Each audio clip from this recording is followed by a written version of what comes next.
I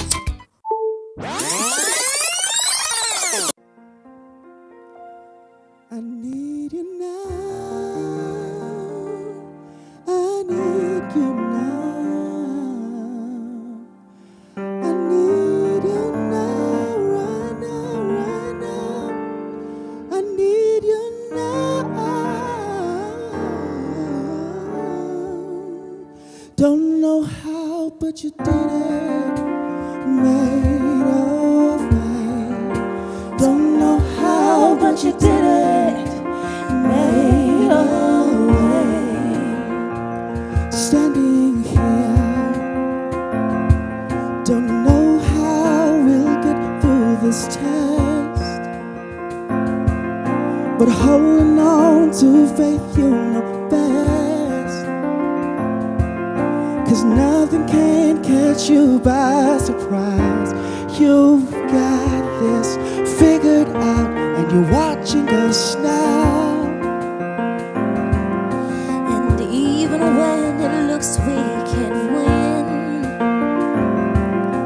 you wrap us in your arms and step in. 'Cause everything you need we supply. You've got this in control, and now we know you made a way. Don't know how, but you did it. Made a way.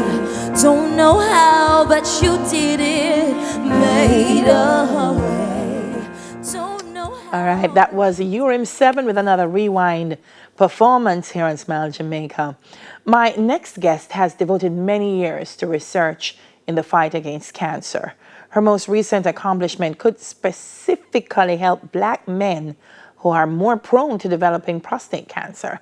Joining me now via Zoom is Dr. Simone Badal McCreath. She's a senior lecturer in the Department of Basic Medical Sciences at the Faculty of Medical Sciences, UWI. Good morning, Doc. How are you doing? Hi, Delia. I'm doing well. How are you? I am good. Thank you for sharing with us. Let's start, first of all, with how long have you been doing research on cancer? And has it specifically Around 12 been years. for prostate cancer?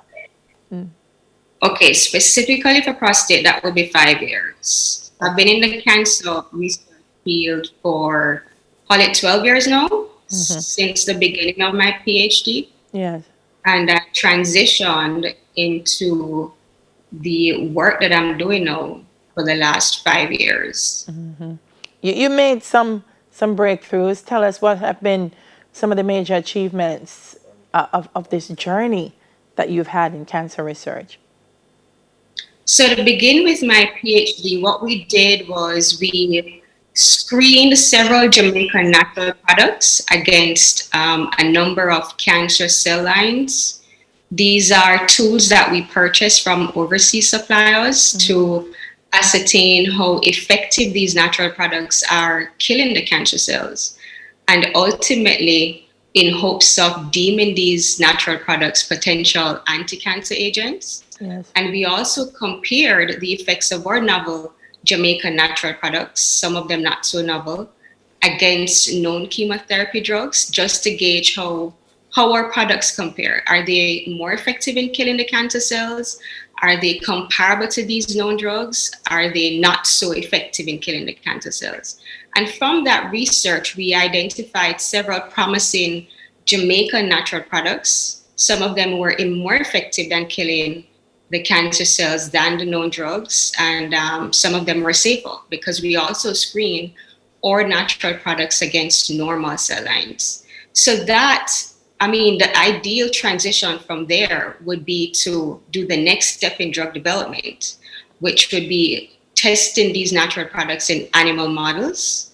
And while I was preparing to get that work off the ground, I realized that most of the cell lines that I use to ascertain the effectiveness of our natural products were Caucasian cell lines.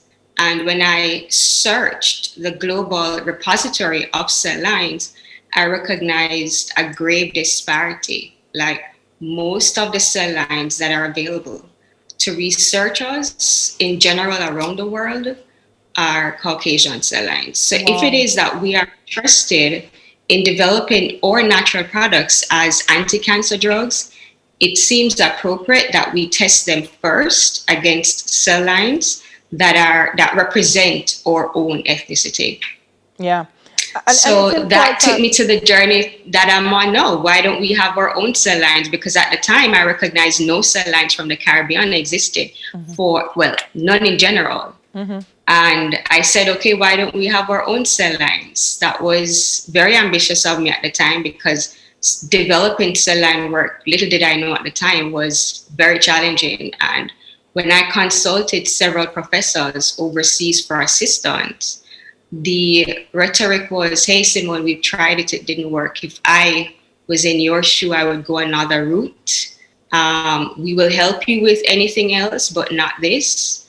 And I thought of it some more, and I said, well, this is something that's necessary, irrespective of how challenging it will be, irrespective of how much time we need to get this off the ground, because there are disparities in the incidence and mortality rates for prostate cancer, for breast cancer, or Jamaican men or African men are 2.5 times more likely to die from the disease. If you have two men, black, white, with the same type of prostate cancer, and you give them both the same drug, research shows that one person, one man, is more likely to survive from that, to have better treatment or response to that drug, and that's the white man. Why is that the case?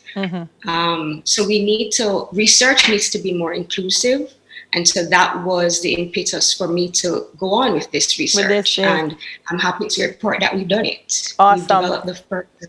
Before we go, what's the next step for your findings? We need to develop more. We need to license, patent, and publish what we have done. And then we can make the cell line available to other researchers around the world so they can test.